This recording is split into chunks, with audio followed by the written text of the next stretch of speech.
यह सुनकर कि राजकुमारी दर्द में है, राजकुमार घबरा गया और उसका हाथ पकड़ने के लिए झुका, लेकिन कार्ला ने उसका हाथ झटक दिया और गाल की ओर इशारा करते हुए कुछ धीरे से कहा, जो राजकुमार सुन नहीं सका।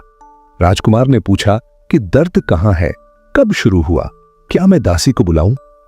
लेकिन कार्ला ने बस सिर हिलाया और मना कर दिया। राजकुमार ने निराश होकर कहा कि डॉक्टरों को बुलाना जरूरी है ताकि वे दवा दे सकें। यह सुनते ही नकली राजकुमारी डर गई, क्योंकि उसे पता था कि अगर डॉक्टर आ गए तो उसका भेद खुल जाएगा।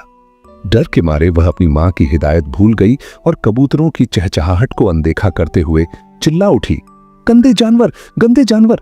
राजकुमार हैरान रह गया, लेकिन उसने सोचा शायद दर्द की वजह से राजकुमारी का मूड खराब हो गया है और उसे कुछ समय अकेला छोड़ देना बेहतर होगा। रात को राजकुमार सो नहीं सका तो वह खिड़की से बाहर देखने लगा।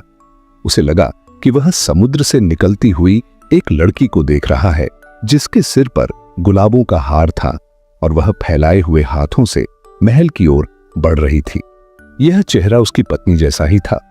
उसे लगा कि उसे पास जाकर देखना चाहिए, लेकिन जब वह वहां पहुंचा तो वह लड़की, जो असल में राजकुमारी आईना थी, गायब हो चुकी थी।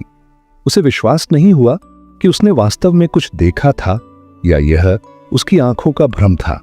अगली सुबह सेवकों ने बताया कि राजकुमारी न तो बोल रही है और न ही उठ रही है, लेकिन जो कुछ भी खाने को दिया जाता है वह खा लेती है। राजकुमार सोचने लगा कि अगर उसके दांत में दर्द है तो वह कैसे खा रही है। वह बहुत परेशान हो गया। अंततः राजकुमार ने डॉक्टरों को बुलाने का फैसला किया और 4 शाही डॉक्टरों को लेकर आया, लेकिन जैसे ही वे कमरे में दाखिल हुए, नकली राजकुमारी गुस्से में चिल्लाई, गंदे जानवर, गंदे जानवर। डॉक्टरों को यह सुनकर बुरा लगा और वे तुरंत कमरे से बाहर चले गए। राजकुमार के बार बार आग्रह करने के बावजूद वे वापस नहीं आए। राजकुमार ने अपनी पत्नी को मनाने की कोशिश की। वह उससे माफी मांगता रहा, लेकिन वह चुप रही। अगली रात भी राजकुमार खिड़की पर खड़ा समुद्र की ठंडी हवा का आनंद ले रहा था। उसकी रात सुबह की ओर बढ़ रही थी। वह सोचने लगा कि शायद उससे शादी करके उसने गलती की है और उसे धोखा मिला है।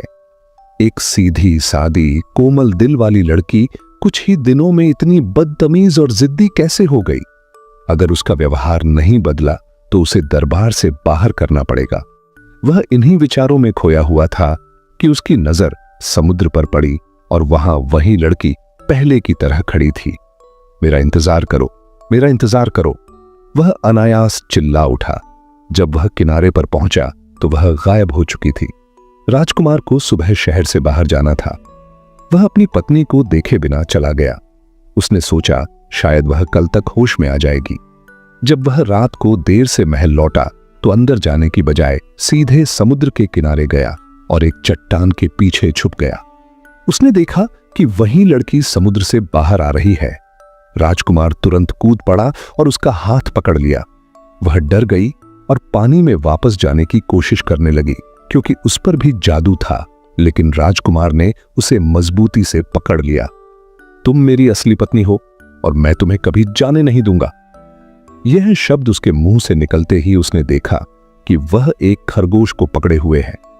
फिर वह खरगोश मछली में बदल गया, मछली पक्षी में और पक्षी एक सांप में जो जोर से फुफकार रहा था। उसने खुद को संभाला और तलवार से सांप का सिर काट दिया।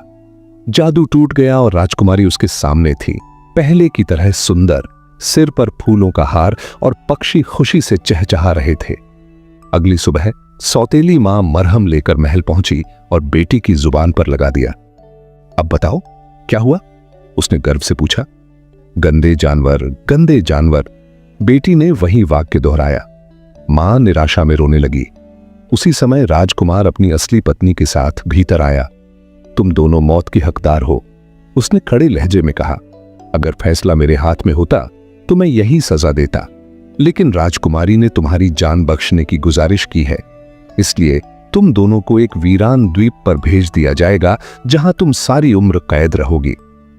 इन सब के बाद राजकुमार और उसकी पत्नी राजकुमारी आईना पूरी उम्र खुशी खुशी और प्यार से राज करते रहे।